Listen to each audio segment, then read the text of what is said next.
Well, hello there and welcome to Travels with Geordie. If this is your first visit, my name is Peter Knowles and I live on this classic wooden motor cruiser here in Victoria, British Columbia, along with the loving memory of my pup Geordie, all the while fixing it up for some pretty ambitious cruising. If that's the sort of thing you might find interesting, please consider sticking around and subscribing. I'd love to have you.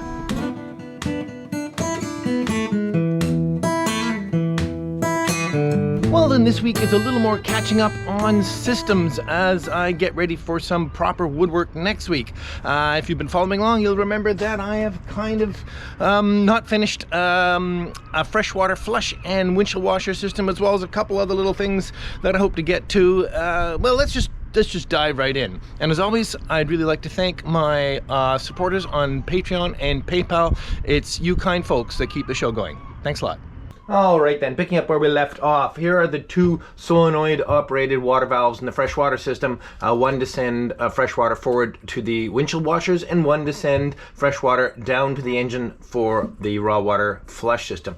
And we didn't get to finish up last time because there's a butt block right here where I had put the 90 to send the water down, and I didn't have a straight fitting. I now have the correct straight fitting, as well as by popular demand I picked up a check valve.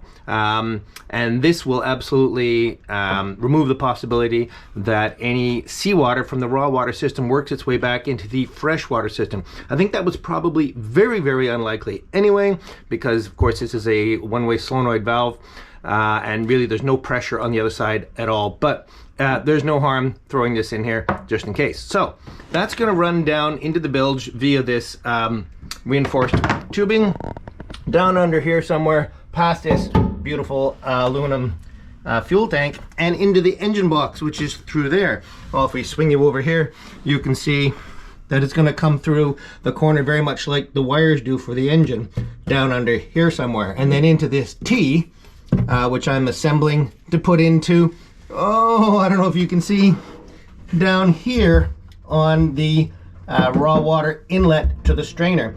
Now, there's a lot of places I could do this that would be easier further forward, closer to the raw water pickup, but I want to do it above the water line because I don't want to add any more connections below the water line because they're technically a vulnerability. So just snaking stuff around. Let's just get to it.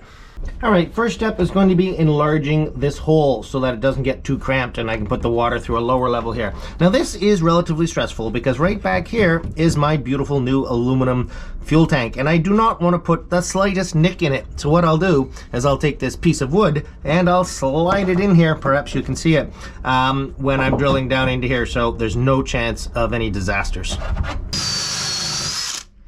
Excellent.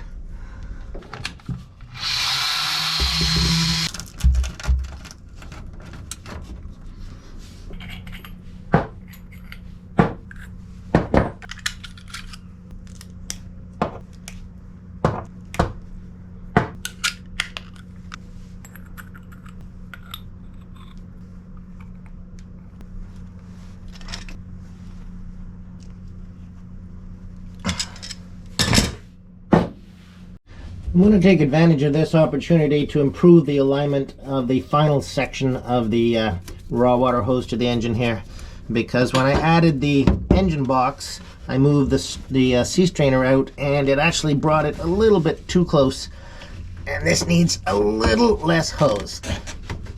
There we go.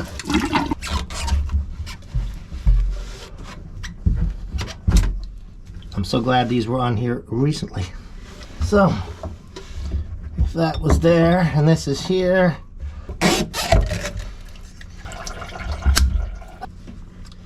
hose clamp and our new friend, and on here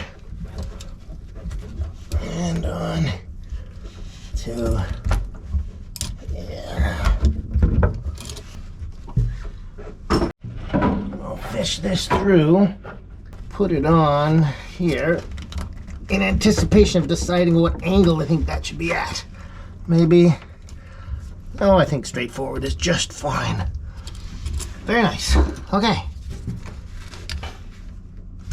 All right, so now that this assembly has some weight to it and some further connections and vulnerabilities, I'm going to put a big P-clip down here to secure the whole thing, just for peace of mind.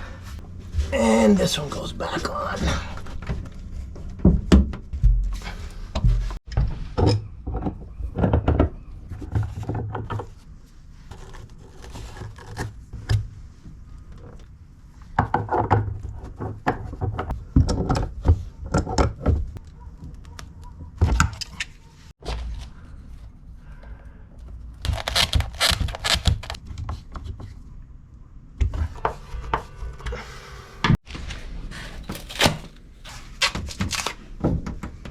Alright then, let's wire these up so we can play with it.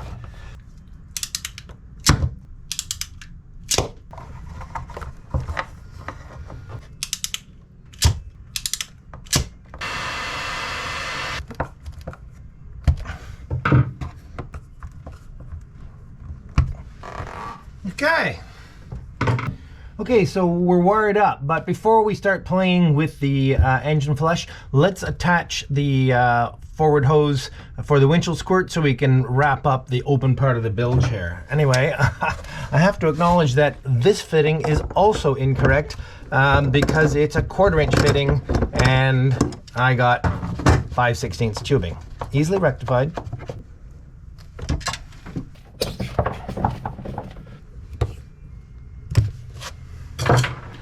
Well, good morning. All right then, we're carrying on with the windshield washer project. The idea is to run that hose up underneath the helm area here and tee it off to bring it out through 2 small pieces of 1/4 inch copper tube that will come up here right beside the wiper motor and out through the windshield.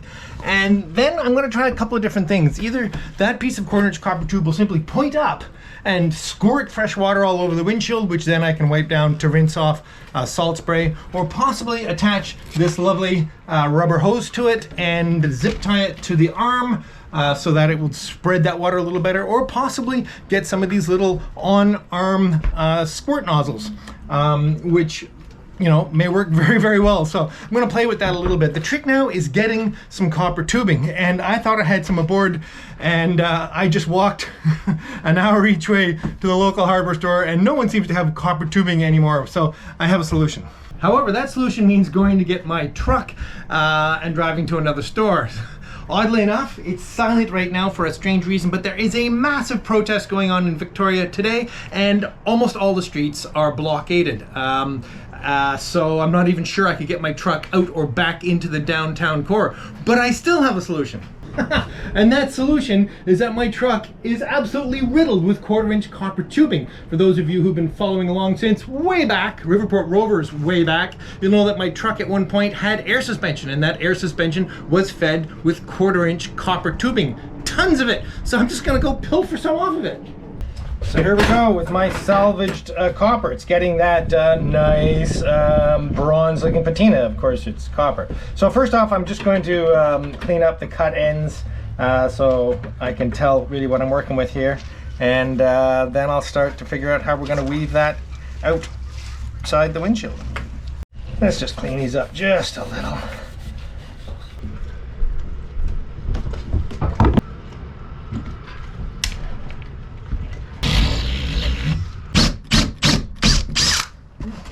In this rather unfortunately framed shot, you may be able to see that I'm inserting the little elbow-shaped pieces of copper tubing in through the windshield frame, and I'm bedding them with a ring of butyl tape. If this works at all, I will replace that with epoxy so that it will be rock solid.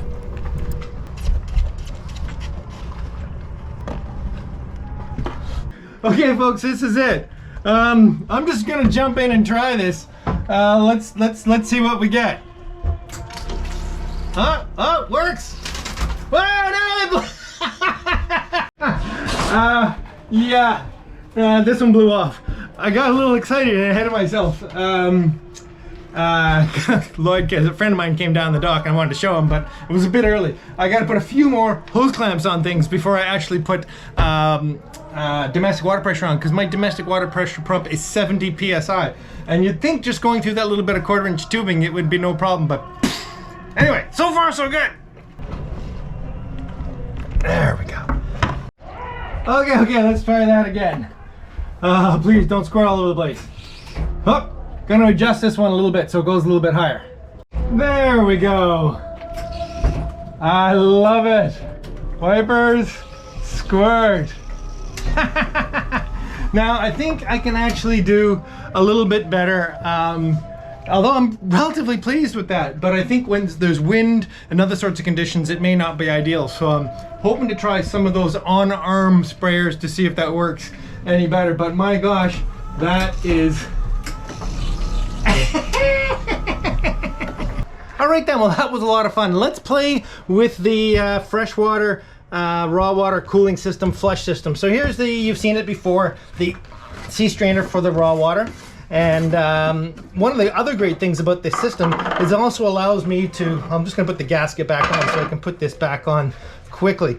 The other thing that's really convenient about the flush system, it's also great for filling the raw water strainer anytime that I've been cleaning it or something. And I place the raw water strainer above the water line, and so that I can open the top and empty it anytime without having to close the seacocks. Now, the seacock is currently closed so that I can fill it, because with a 1-inch hose straight down, even the flush system couldn't keep up with that, and it would empty right out again. So what I'm gonna do though, I'm only gonna guess this is really gonna gush, so I'm gonna put my hand over it. So let's fire it up. Not so bad. Well, filled up very, very quickly. So that's actually now filled up from the freshwater flush system. I love it.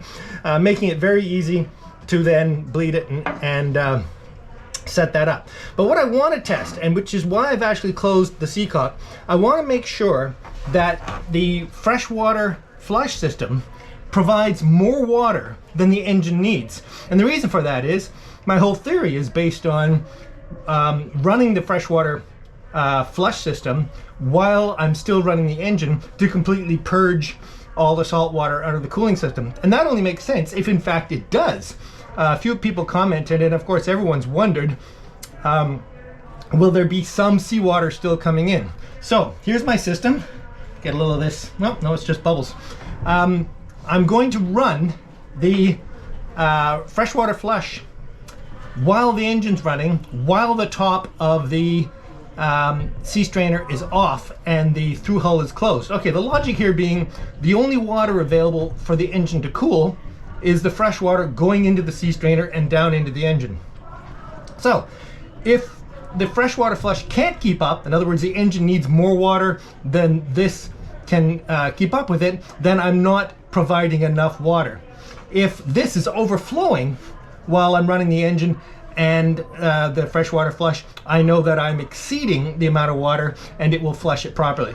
And the excess water will just go back out the seacock. Anyway, so that does require running the engine and pushing the button. Obviously, if this level gets low, I'm going to turn the engine off instantly. Let's play with that.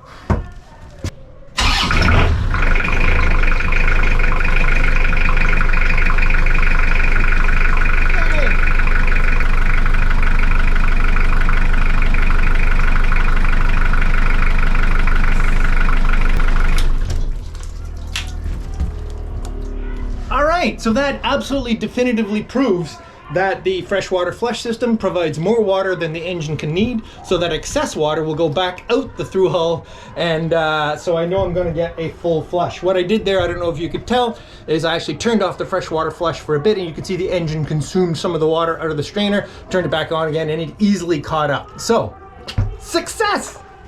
All right, ladies and gentlemen, I'm actually super pleased with what I've been able to get done. I did want to show you a couple little electrical experiments, but the gaps between the protest noise are getting narrower and narrower. I think it's time to call this quits and see you next week. Cheers. Hello and welcome to the Travels with Geordie Beer of the Week. Shot this week from the wheelhouse. Even though it is a beautiful sunny day out, it is blowing like stink, but it is finally quiet enough that we can pull this off. Okay, this week was St. Paddy's Day, which I enjoyed tremendously. As a result, this week's Beer of the Week pretty much has to be, yes, good old Guinness. And yes, I've featured this on the show before, but how can you have a St. Patrick's Day and not feature Guinness with the special widget? what a week.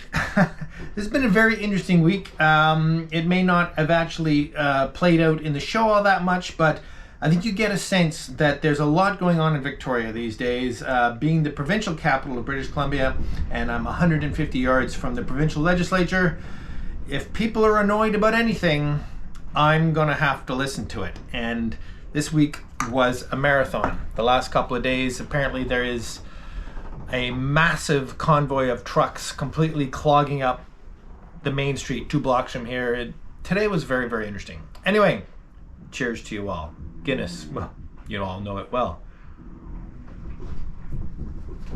And absolutely my favorite stout. In fact, it was pretty much the only beer I drank for decades. Okay, let's jump right in. Last week's winner of a Travels with Geordie t-shirt was Marty Bell. Marty, get a hold of me. We'll make sure you get your Travels with Geordie t-shirt. And congratulations, Marty. I'm so excited. This week, 3 new patrons, and that is so wonderful. SV Titanium, Sailing Vessel Titanium, David Bearden, as well as Brett Hendren. Thank you all so very, very much, and welcome aboard, and I hope you really enjoy the show for years and years to come. So creamy, delicious, absolutely fantastic. Also, from the Amazon wish list this week, 4 more of these splendid little LED puck lights that I've been using over the galley and a couple other places. These are going to be all over the boat actually, because they're actually quite splendid light, and the light off them is very warm, so I'm very grateful for that. And as seems to be always, you've heard me say this before, they came with any indication who sent them, so please, if you sent me those lights, let me know so I can thank you properly. Now, an unrequested a gift just came through, and it came with this beautiful long letter, which has been a lovely read. However, it is unsigned, so I have no idea who this came from, but the gift is beautiful Alclad frying pan. In the letter, it's explained that during one of my recent cooking segments, the non-skid portion of my frying pan had failed, and so they wanted to replace it with a lovely new, I mean, this is a beautiful frying pan, way nicer than the one I actually already have. So that's very exciting. If you are indeed the very kind sender of this and you would like some acknowledgement of that, please let me know, because one way or another, you definitely deserve some thanks. So whoever you are out there, thank you ever so much.